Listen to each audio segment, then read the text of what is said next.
नमस्कार, आप देख रहे हैं आगाज टाइम में हूं आपके साथ सुहानी सिंह और वक्त हो चुका उत्तर प्रदेश उत्तराखंड की बड़ी खबरों का ये नजर डालते हैं खास खबर पर। खबर उन्नाव से है, जहां पे हादसे में युवक और युवती की हुई मौत। होली की छुट्टी पर घर जा रहे युवक और युवती जी हां स्कूटी से घर वापस जा रहे थे। युवक और युवती लखनऊ में रहकर पढ़ाई कर रहे थे। युवक और युवती हादसे के बाद बदहास हालात में पहुंचे पीएम और पहुंचे परिजन। वहीं बता दें कानपुर के रहने वाले थे युवक और युवती। गंगा घाट कोतवाली के गंगा बैराज के पहले हुआ था ये बड़ा हादसा।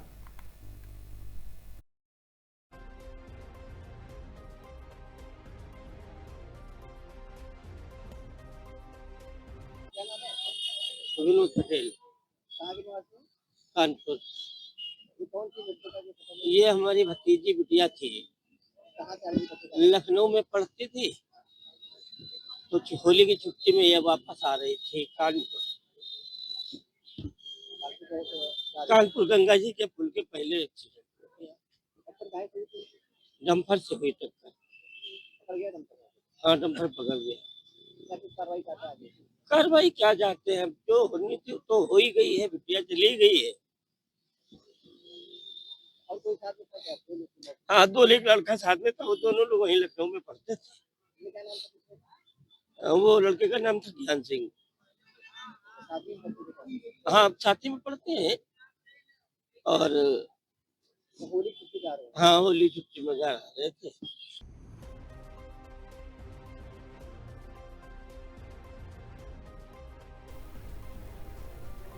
खबर सोनभद्र से, जहां पे अनियंत्रित बोलेरो ने वाहन का सड़क पर दिखा तांडव। जी हां, किशोर को टक्कर मारने के बाद भागने के प्रयास में 4 गौवंश को भी रौंद दिया। वहीं घायल किशोर कन्हैया को तत्काल अस्पताल में भर्ती कराया गया।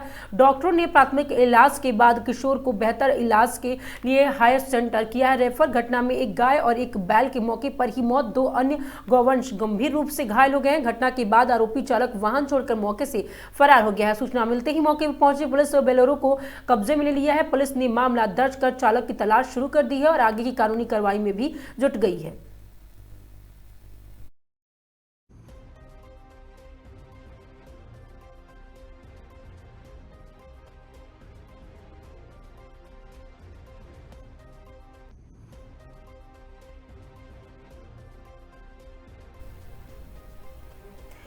खबर सीतापुर से, जहां पे जिला अस्पताल में घायल में साथियों का हंगामा, कर्मचारी और मारपीट, पुलिस से ये संभाला मामला। वहीं सीतापुर नगर जिला स्थित अस्पताल में देर रात उस समय हंगामा खड़ा हो गया जब सड़क हादसे में घायल व्यक्ति के बाद आए लोगों ने अस्पताल कर्मचारी के साथ मारपीट कर दी। घटना के बाद अस्पताल परिसर में अफरा तफरी का माहौल बन गया। प्राप्त जानकारी के अनुसार रामकोट थाना क्षेत्र के नवीन चौक ओवरब्रिज पर हुए सड़क हादसे में घायल एक व्यक्ति को उसके साथी उपचार के लिए जिला अस्पताल लेकर पहुंचे थे। उसी समय इमरजेंसी वार्ड में मेडिकल स्टाफ और अन्य मरीजों के उपचार में व्यस्त था और इसी दौरान किसी बात को लेकर घायल के साथ आए लोगों और अस्पताल कर्मियों के बीच कहासुनी हो गई। देखते ही देखते विवाद बढ़ गया और आरोप है कि घायल के साथियों ने अस्पताल में तैनात एक चतुर्थ श्रेणी कर्मचारी की जमकर पिटाई कर दी। मारपीट की घटना के बाद अस्पताल का पूरा मेडिकल स्टाफ एकत्र हो गया और मौके पर हंगामा शुरू हो गया।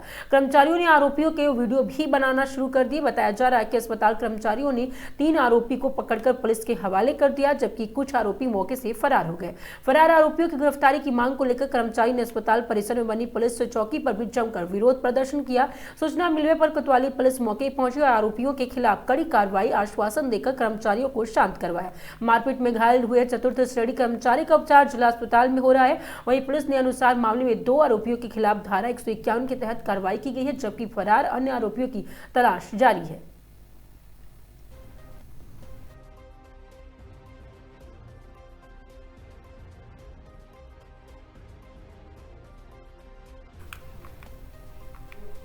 खबर बहराइच से, जहां पे बेला मकन के पास सरयू नदी में मिला अज्ञात शव। इलाके में सनसनी हत्या या हादसा, पुलिस हर एंगल में जांच कर रही है। जी हां, बहराइच के गरदे की बेला मकन के गांव के पास उस समय सनसनी फैल गई जब सरयू नदी के भगहर में एक अज्ञात व्यक्ति का शव उतरा मिला। रविवार सुबह करीब 10:30 पर खेतों की ओर गए किसान ने शव को देखा। शव दिखाई देते ही ग्रामीण में हड़कंप मच गया। स्थानीय लोगों ने तुरंत मामले की सूचना पुलिस को दी। सूचना मिलते ही खैरी घाट थाना क्षेत्र के पुलिस मौके पहुंचे और पुलिस ने ग्रामीण की मदद से शव को नदी से बाहर निकलवाया।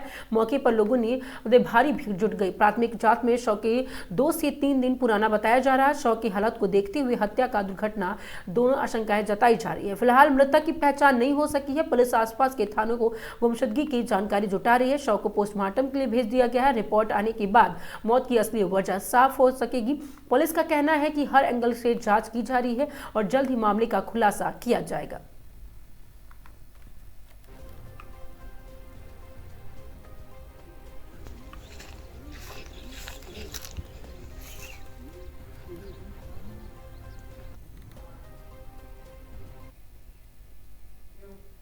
खबर प्रतापगढ़ से, जहां पे कोल्ड स्टोरेज टैंक में गैस रिसाव मची अफरा तफरी। जी हां, अमोनिया टैंक के वॉल प्रेशर में लीकेज से हुआ गैस रिसाव। सूचना पर फायर ब्रिगेड की टीम मौके पर पहुंची और पाया काबू।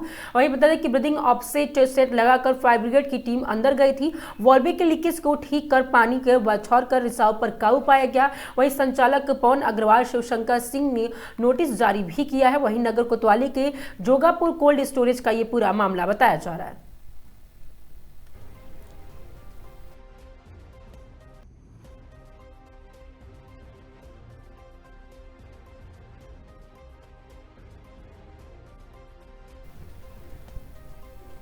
खबर लखनऊ से, जहां पे लखनऊ के इस वक्त की बड़ी खबर आ रही है। बीकेटी थाना अंतर्गत अवधि के GCRG कॉलेज के सामने वेज बिरयानी की छप्पर युक्त बंद दुकान के फ्रिज के अंदर अज्ञात युवक का शव मिलने से हड़कंप मच गया है। सुबह दुकान खोलने पहुंचे दुकानदार ने पुलिस को सूचना दी। मौके पर थाना प्रभारी बीकेटी ने पहुंचकर शव को कब्जे में लेकर बैरिकेडिंग कराई। वहीं मौके पर DCP ADCP सहित भारी फोर्स पहुंचकर युवक की पहचान कराई जा रही है। फॉरेंसिक टीम ने भी साक्ष्य इकट्ठा कर पूछताछ कर युवक को उम्र 25 से 30 वर्ष बताई जा रही है। बीकेटी में GCRG कॉलेज के सामने एक वेज बिरयानी की टेम्परेरी शॉप है। उसमें एक फ्रीजर है, उसमें एक शव मिलने की सूचना प्राप्त हुई। इसमें सभी अधिकारी और पुलिस फोर्स मौके पर अभी मौजूद है। यह एक टेम्परेरी वेज बिरयानी की शॉप है जिसमें कुछ दिनों से बंद थी। वहाँ पे इनके घर में किसी की डेथ हो गई थी तो कुछ दिनों से बंद थी। बाहर कोई दरवाजा या कुछ नहीं है। फ्रीजर भी डिस्कनेक्टेड है। उसमें एक व्यक्ति की शव मिले हैं। उसकी पहचान विजय पाल के रूप में हुई है। उम्र करीब 25-30 वर्ष की दिख रही है। अभी सबका पोस्टमार्टम कराने के लिए भेजा जा रहा है और जाहिरा कोई शरीर पे चोट नहीं है। सभी एंगल से पूछताछ की जा रही है, सभी एंगल से जांच की जा रही है। मुकदमा लिखकर आगे कार्रवाई की जाएगी। अभी कहना उचित नहीं होगा। पोस्टमार्टम रिपोर्ट आने के बाद ही क्लियर होगा कि मृत्यु का क्या कारण रहा है। लेकिन परिवार वालों से संपर्क किया जा रहा है। दुकान वाले अभी मौजूद है, उनसे भी बातचीत की जा रही है। सभी से पूछताछ, पड़ोस में भी पूछताछ की जा रही है। फुटेज देखे जा रहे हैं। अग्रिम कार्रवाई नियमानुसार की जाएगी। ये थाना बीकेटी का ही रहने वाला, इसका एड्रेस जो पॉकेट में मिला है, इसका फोन भी पॉकेट में मिला है। उससे भी आगे फॉरेंसिक के लिए भेजा जाएगा। अग्रिम कार्रवाई की जाएगी। धन्यवाद। अभी उसके पॉकेट से फोन और उसका ID कार्ड मिला है। बाकी अग्रिम परिवार वालों से संपर्क करके और डिटेल पता करी जाएगी। Thank you. खबर संडीला से, जहां पे उत्तर प्रदेश के हरदोई जिले के सिमरी गांव में शनिवार रात आस्था का महासंगम देखने को मिला। संडीला तहसील क्षेत्र स्थित मां ज्वाला देवी मंदिर में हिमाचल के प्रसिद्ध शक्तिपीठ ज्वाला देवी मंदिर से लाई गई पावन ज्योति को विधि विधान से स्थापना की गई। ज्योति स्थापना के साथ ही भव्य देवी जागरण की शुरुआत हुई और पूरा क्षेत्र जय माता दी के जयकारों से गूंज उठा। शोभा यात्रा में उड़ा जन सैलाब। मंदिर संस्थापक संदीप सिंह के नेतृत्व में पावन ज्योति को भव्य शोभा यात्रा के रूप में सिमरी लाया गया। वैदिक मंचोच्चारण और धार्मिक अनुष्ठानों के बीच ज्योति स्थापना हुई। श्रद्धालु रास्ते भर फूल बरसाते हुए नजर आए। विधायक ने आपको बता दें कि शुभारंभ किया। कार्यक्रम की मुख्य अतिथि क्षेत्रीय विधायक अलका सिंह आपको बता दें कि अर्कवंशी रही। उन्होंने पूजा अर्चना कर जागरण का औपचारिक शुभारंभ किया और क्षेत्र में सुख समृद्धि की कामना की। मंच से उन्होंने धार्मिक आयोजन को सामाजिक एकता का प्रतीक भी बताया। भजन और झांकियों ने बाधा समा। वही निराला ग्रुप के कलाकारों ने मंच संभाला। वहीं कानपुर से आई नैना किन्नर के से देवी भजनों और शिव तांडव उच्चारण के प्रस्तुति देकर श्रद्धालुओं को भाव विभोर कर दिया। आकर्षक झांकियों ने देर रात तक लोगों को भी बांधे रखा। कड़ी सुरक्षा और विशाल भंडारा आयोजन में हजारों श्रद्धालुओं की मौजूदगी को देखते हुए सुरक्षा और व्यवस्थाओं के पुख्ता इंतजाम किए गए। प्रकाश, पार्किंग और प्रसाद वितरण की विशेष व्यवस्था रही। सिमरी का यह आयोजन सिर्फ एक जागरण नहीं बल्कि ग्रामीण आस्था, परंपरा और सामाजिक एकजुटता की मिसाल बनकर सामने आया है।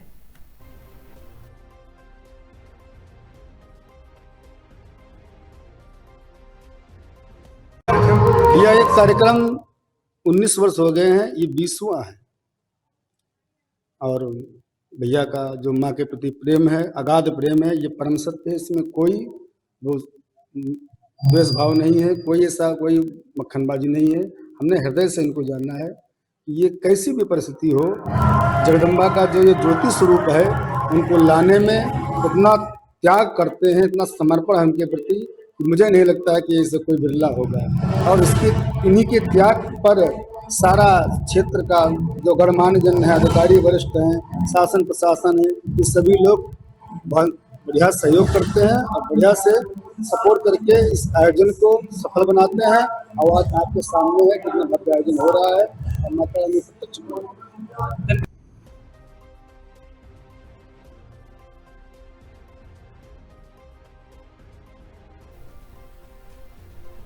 खबर बहराइच से, जहां पे जनपद बहराइच के बौंडी थाना क्षेत्र के जैतपुर बाजार में रविवार को बाबा बाजार के भव्य उद्घाटन समारोह का आयोजन किया गया। कार्यक्रम में जनप्रतिनिधियों और क्षेत्रीय लोगों की भारी मौजूदगी से इसे खास बना दिया। जैतपुर बाजार स्थित बाबा बाजार का शुभारंभ विधिवत पूजा अर्चना और फीता काटकर किया गया। कार्यक्रम के मुख्य अतिथि माओ नागेंद्र सिंह चौहान तथा माननीय शालिनी सिंह चौहान ने संयुक्त रूप से फीता काटकर बाजार का उद्घाटन किया।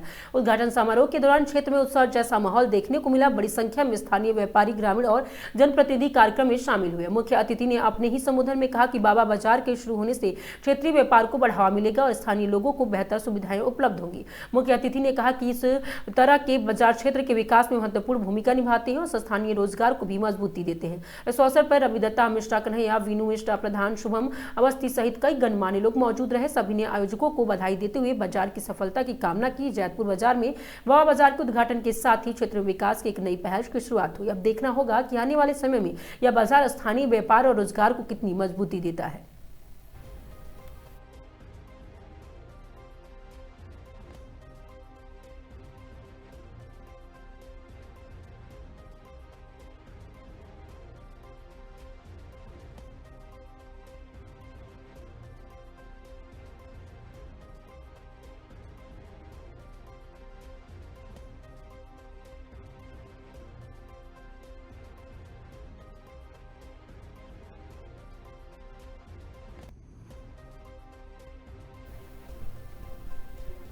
खबर उन्नाव से, जहां पे बताया कि उन्नाव के सियार जमा मस्जिद में मजलिस शिया समुदाय में शोक की लहर देखी गई।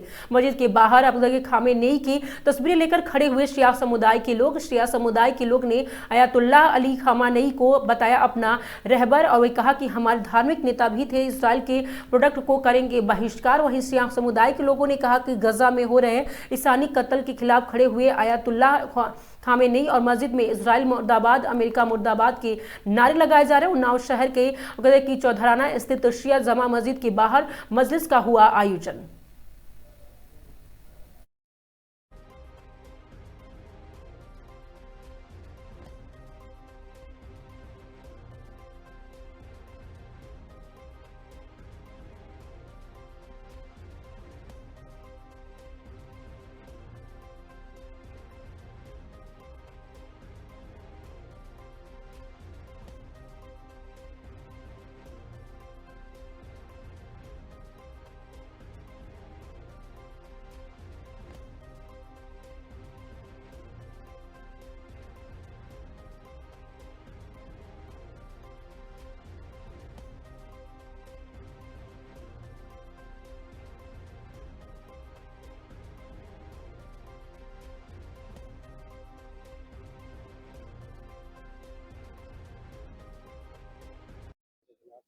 किस तरह का ये पूरा प्रोसेस है? ये एहतजाज अमेरिका और इजराइल के उस जुल्म के खिलाफ है जो मुस्तकिल उनका जारी है। और कल जो उन्होंने हमला किया है ईरान पर और जिस तरीके से हमारे इस्लामी रहबर को बम का निशाना बनाया है और उन्हें कत्ल कर दिया, ये एहतजाज उसके खिलाफ है और ये एहतजाज जारी रहेगा।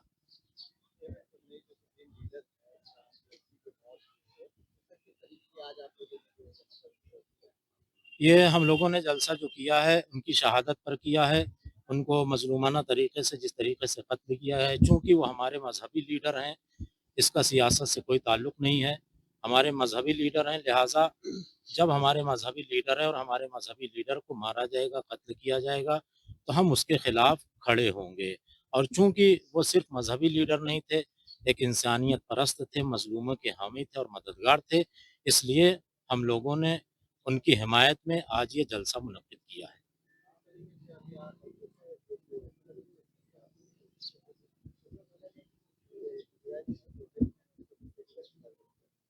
हम लोग जितने भी इजराइल के प्रोडक्ट हैं वो किसी भी तरह का हो, उसका हम बहिष्कार करेंगे, उसका इस्तेमाल नहीं करेंगे। अमेरिका ने जो जिस तरीके से ईरान पे हमला किया है, जिसमें जो है 3 लीडर ईरान के मौत हो गई है, किस तरीके की क्या कहेंगे? इस पर हम यही कहेंगे कि रहबर मोहतरम सैयद अली खामनेई जो ईरान के सर्वोच्च नेता भी थे और धार्मिक गुरु भी थे, उनकी सिर्फ यही वजह थी, उनकी मौत का कारण यही था कि वो मजलूमों के साथ खड़े हुए थे। जैसा कि आप मुस्तकिल देख रहे हैं कि किस तरह से इजराइल फिलिस्तीन के ऊपर, छोटे छोटे बच्चों के ऊपर और मस्जिदों के ऊपर, अस्पतालों के ऊपर अपना दहशतगर्दाना हमला कर रहा था। उस हमले को रोकने की वजह से सर्वोच्च नेता खड़े हुए और उसी वजह से अमेरिका और इजराइल ने मिलकर उनका भी खात्मा कर दिया। उनकी जो है मौत हो गई है आज आप लोगों ने मस्जिद में जो है नमाज भी पढ़ी है, और किस तरीके का जो है हमने प्रार्थना इसलिए की है कि जब हमारे सुप्रीम लीडर शहीद हो गए, ये इंसानियत के राहबर थे, धार्मिक नेता होने के साथ साथ, लिहाजा हमने अपने रब से दुआ की, परवरदिगार से, अल्लाह से दुआ की कि उनके दर्जात में अल्लाह बुलंदी अता करे। जो इजराइल के प्रोडक्ट हैं उनका किस तरीके से उनका इस तरीके से बाइकाट करना है कि जो भी इजरायली प्रोडक्ट है हमारे इंडिया में चल रहा है, इसका हम पूरी तरीके से बहिष्कार इस तरह से करेंगे, ना उनको खरीदेंगे और ना उनका इस्तेमाल करेंगे, और जहाँ तक हो सकेगा हम लोगों को मना करेंगे, जागरूक करेंगे कि इजरायली प्रोडक्ट को आप अपने घरों में ना लाइए, इनका इस्तेमाल ना कीजिए।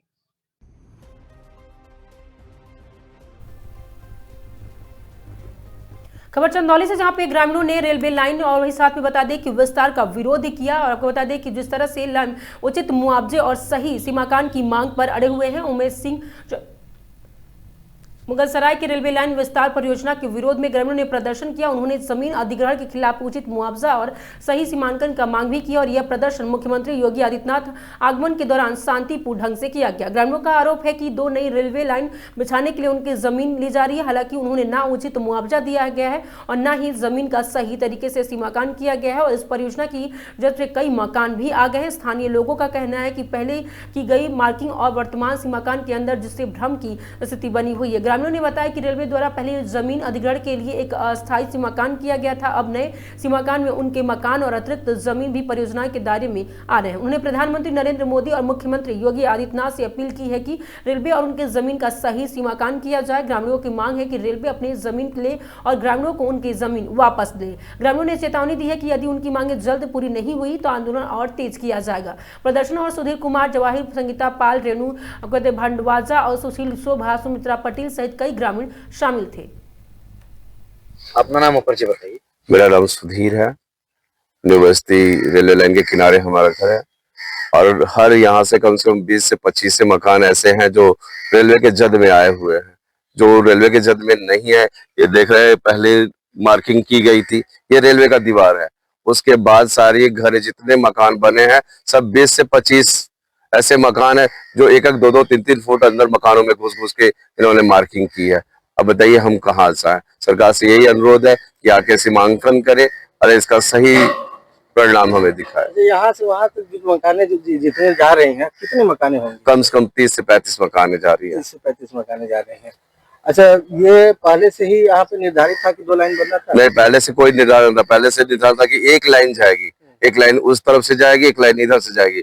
लेकिन किस कारणों से दोनों लाइनें इधर कर दी गई है, जिसकी वजह से ये रेलवे हमारे तरफ घुस रहा है, घरों में घुस रहा है। इससे काफी कितनी समस्या का सामना आप लोग कर रहे हैं? बहुत सारी समस्या होगा। रास्ता सारे टूट गए हैं, हम लोग के बारजा तोड़ रहे हैं, बाकी कह रहे हैं कि जल्दी से इसको अपने से तोड़ के हटा दो। तो हम सरकार से क्या मांग कर? सरकार से यही मांग कर रहे हैं कि सरकार सीमांकन कराए, जो रेलवे का है रेलवे ले, जो हमारा जो जमीन कागजों पे है वो हमें दे। अब रेलवे अपने सीमांकन के अनुसार अपना काम करे। नाम और परिचय बताइए। लीला यादव। लीला जी, क्या मामला है यहाँ पे? सर मामला ये है कि हम लोग तो रेलवे के किनारे घर लिए हैं, लेकिन हम लोग जो जमीन लिए हैं हम लोग पहले देख के ही लिए थे, रेलवे वाले से पूछ के लिए थे कि आपका कहाँ से है। नापी जो की हुआ था तो बोले रेलवे वाले ये हमारा सीमा है। इसके बाद हम लोग जमीन लिए थे, फिर भी इसके बावजूद भी रेलवे की पटरी बन रही है तो हमारे अंदर 5-6 फीट तक चला जा रहा है। अब बताइए सर, हम लोग का घर टूट रहा है, हम लोग कहाँ जाएं? अब इसका सरकार से हम लोग के अनुरोध है कि सरकार आए और देखे कहाँ तक उनका है, अपना सीमांकन करवाए, और हम लोग का जहाँ तक है हम लोग को भाई राहत के लिए कुछ तो सोचे सरकार। हम लोग कहाँ जाएंगे, हम लोग गरीब आदमी हैं, हम लोग के पास कुछ है नहीं। जमा पूंजी जो था हम लोग अपना घर बनवा के रह रहे हैं, अब हम लोग यहाँ से कहाँ जाएं? सड़क पे आ गए हैं सर हम लोग। आप बताइए, सरकार से क्या मांग करना चाहते हैं? बस सरकार से यही अनुरोध है, जो उचित हो उनको वो हम गरीबों के लिए करें। अगर आपको जमीन लेना है, बनवाना है तो हम खुशी से देना चाहते हैं, लेकिन हमारा दुख समझिए, मुआवजा देना हो, जो देना हो, जैसे देना हो, अब सरकार समझे।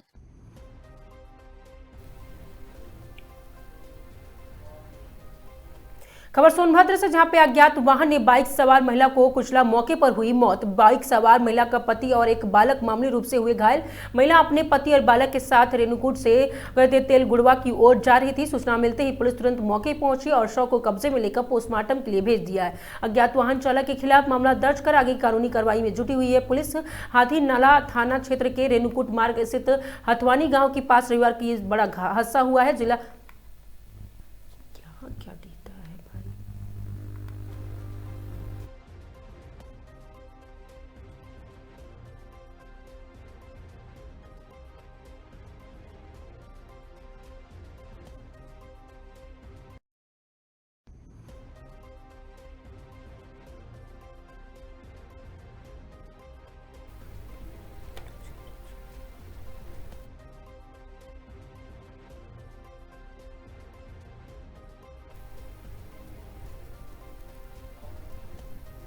खबर रुड़की से, जहां पे खानपुर विधानसभा से विधायक उमेश कुमार और पूर्व विधायक कुमार रमन सिंह चैंपियन एक बार फिर से चर्चा में चल रहे हैं, जिसको लेकर अब कहीं ना कहीं क्षेत्र में भी चर्चा होने लगी है। आज सेंट्रल होटल में खानपुर विधानसभा क्षेत्र वासियों ने पहुंचकर एक प्रेस वार्ता का आयोजन किया, जिसमें उन्होंने बताया कि खानपुर के विधायक उमेश कुमार और पूर्व विधायक कुंवर रमन सिंह चैंपियन की राजनीतिक लड़ाई है और इसे जाति बिरादरी से जोड़ने का कोई औचित्य नहीं है, और अगर इस तरह की लड़ाई जारी रहेगी तो कहीं ना कहीं जनता पर बहुत बुरा असर पड़ेगा और क्षेत्र की जनता खानपुर विधायक और पूर्व विधायक का भी बहिष्कार कर सकती है। वहीं उन्होंने बताया कि दो विधायकों की राजनीतिक लड़ाई, जिसमें 2027 का चुनाव बहुत ही नजदीक आ गया है, आमने सामने चुनाव लड़ा, जनता को अपना विधायक बनाना चाहेगी, जनता उसे चुनाव, इसमें किसी भी जाति या धर्म का कोई मतलब नहीं है, या दो विधायक के बीच की राजनीतिक लड़ाई है।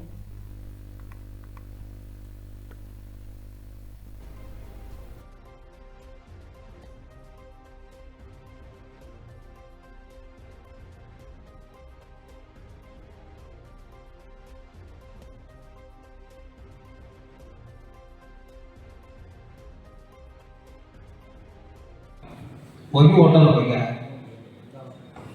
और पहली बार तो हमने भी वोट दी थी, जब मिलते गया था तो हम इसके बारे में जाना नहीं थे। जब एक बार हमारा भाई चितवाया गया फिर हम इसके बारे में जानने लगे। हम गरीब गरीब से आए थे, किसी गाँव या किसा टल जाए भाई, चमार समाज की वोट और अन्य बिरादरी की भी वोट, चमार तो ये समझो 60% जितनी भी वो भाग दौड़ करेगा उनकी सिद्धि उतनी ही समाज की वोट बढ़ेगी। अगर भाई चलेगा विधायक जी विधायक जी जितनी भी छेड़ करेगा उतनी ही उमेश जी की वोट बढ़ेगी। वो जब जनता नकार था ना तो बहुत मुश्किल हो जाए। अब तो सब ख्वाही मान सोचना भी गलत है। उमेश जी की साथ है, दिलो जान से साथ है, हर तरीके से साथ है, पीछे हटने वाली बात नहीं है। विधायक जी उमेश जी की साथ दिलो। ये विगत कुछ दिनों से जो है खानपुर विधानसभा क्षेत्र का जो है वो माहौल गरमा रहा है। जो दो राजनेताओं की लड़ाई है, एक विधायक की और एक पूर्व विधायक की, इसे दो समुदाय की लड़ाई बनाने का प्रयास किया जा रहा है। ये कोई बिरादरीवाद की और धर्मवाद की लड़ाई नहीं है, ये केवल राजनीतिक विवाद है, दो व्यक्तियों का विवाद है। इसी संबंध में सर्व समाज की ओर से ये बुलाई गई थी कि इसे धर्म की लड़ाई और जाति बिरादरी की लड़ाई और गुज्जर की और गैर गुज्जर की लड़ाई ना बनाओ। राजनीतिक लड़ाई है, राजनीतिक लड़ाई को राजनीतिक तरीके से रहने दो। 2027 का विधानसभा चुनाव आने वाला है, दोनों पहलवान चुनाव लड़ ले, जनता निर्णय कर देगी कौन सही है कौन गलत है, कौन विकास कर रहा है कौन विनाश कर रहा है। तो इसी संबंध में सर समाज की ओर से जो है आइए आज की बैठक बुलाई गई थी। काफी लंबे समय से चल रहा है, कभी इधर से आरोप प्रत्यारोप, कभी उधर से, ये क्या है ऐसा? देखो, विवाद तो ये राजनीतिक था, लेकिन जब आदमी की सीमाएं समाप्त हो जाती हैं, जब गाली गलौज पे आदमी आता है तो समझो कि उसका संयम का बांध खत्म हो गया और उसकी सामर्थ्य खत्म होगी। फिर वो जाति का, बिरादरी का और धर्म का जो है आड़ ले रहे हैं, चोले को पहन रहे हैं और इसे राजनीतिक लड़ाई को जो है धार्मिक और बिरादरीवाद की और क्षेत्र का माहौल खराब करने का प्रयास कर रहे हैं। क्या लगता है एक बार 2025 दोबारा कामना करेंगे और इसी प्रयास के लिए कि माहौल शांतिपूर्वक रहे, इस लड़ाई को कार्यकर्ता न लड़ें, दोनों नेताओं को लड़ने दें, राजनीतिक लड़ाई लड़ने दें। हम यही प्रयास करेंगे कि 2025 की पुनरावृत्ति दोबारा न हो। बैठक का ये कारण था, 36 बिरादरी यहाँ उपलब्ध थी सारी। उनका ये कारण है कि यहाँ कोई भी कानपुर विधानसभा में जो कोई कुछ कह रहा कि मेला लगेगा, कोई कुछ कह रहा कि ये हो जाएगा, गुजरों को ये कह दिया, गुजरों को कह दिया। विधानसभा में 2 ही विधायक हैं, उमेश कुमार और प्रणव सिंह, इनकी आपस में तनातनी चल रही चुनाव को लेकर। तो 2027 में चुनाव आने वाला, अपना चुनाव की तैयारी करो, जनता जिसे चुनेगी जनता चुनेगी 2027 में विधायक। तो एक गुज्जर मेला छोड़कर विधानसभा का मेला लड़ाओ, 2027 में चुनाव की तैयारी करो। जिस हिसाब से 25 में हुआ था दोनों का, तो जो इनकी बातें चल रही है आपस में, सब ये माहौल खराब करना चाह रहे हो कानपुर विधानसभा, लेकिन ये सभी 36 बिरादरी माहौल खराब करने नहीं देने की किसी भी कीमत। अगर इस तरह का कुछ दोबारा फिर होता है तो फिर 36 बिरादरी क्या करेगी? 36 बिरादरी दोनों का बहिष्कार कर देगी, चाहे उसमें उमेश हो चाहे कोई भी हो। चाहे माहौल खराब क्यों कर रहे हैं कानपुर विधानसभा का? अपना चुनाव में ताकत लड़ाओ, चुनाव लड़े दोनों, आगे जनता जिसे चाहेगी उसे विधायक बनाएगी। कारण ये था जो बुलाई थी, जो हमारे यहाँ से पढ़ना होता ना, पहले जो चैंपियन साहब विधायक थे, उन्हें 20 साल विधायक भी रहे भाई, दबदबा भी रहा उस आदमी का, लोग परेशान थे, गरीब जनता, उसका समाज भी परेशान था, उन्हें भी अनसंट बोल रहा था वो, सभी परेशान थे। तो इसके चक्कर में लग तो रहे थे लोग काफ़ी टाइम से जी।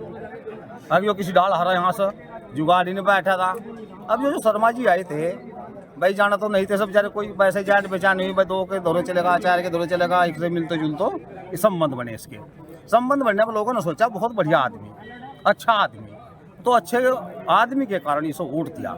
अब वो जो प्रणव फिर रहा गया, चैंपियन फिर रहा गया, यो लड़ाई दंगा करने के चक्कर में, उत्पात मचाने के चक्कर में, ये जितना भी अनशन चलेगा, उत्पात मचाओगा, उतनी वोट इसकी बढ़ेगी शर्मा जी की। गरीब आदमी तो उसके पीछे पीछे भागता, जिस गांव में चले जाना जाकर भी जाएगा बोलो जी इसके, इस सब अच्छा आदमी नहीं है। हमारी विधानसभा में तो भाई जब तक काफी लंबे तक यो समय तक यो विधायक चलता रहेगा, यो नहीं हटने का। यो तो 20 साल रहा, यो कम से कम 340 साल विधायक रहेगा, 70,000 तब ये पर वोट जाएगा।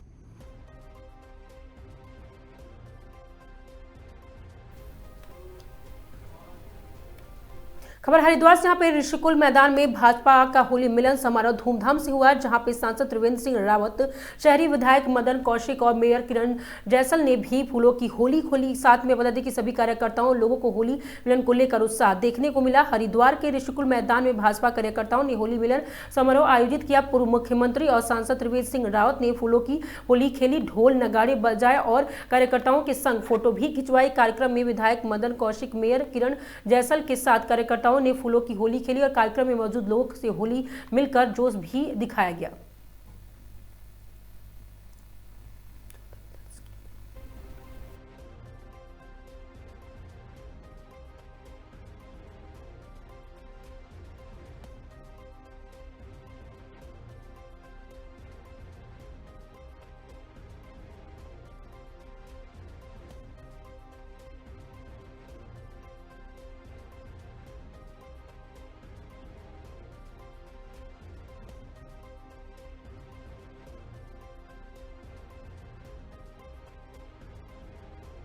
त्योहार सामूहिक मनाने के लिए होते हैं और सामूहिक रूप में तब बड़ा प्रोग्राम यहाँ के विधायक मदन कौशिक जी ने रखा है। मैं उनको बहुत धन्यवाद भी करता हूँ और तमाम हरिद्वार वासियों को बहुत बधाई और शुभकामनाएं देता हूँ। त्योहार सामूहिक मनाने के लिए होते हैं और सामूहिक रूप में तब बड़ा प्रोग्राम यहाँ के विधायक मदन कौशिक जी ने रखा है। मैं उनको बहुत धन्यवाद भी करता हूँ और तमाम हरिद्वार वासियों को बहुत बधाई और शुभकामनाएं देता हूँ।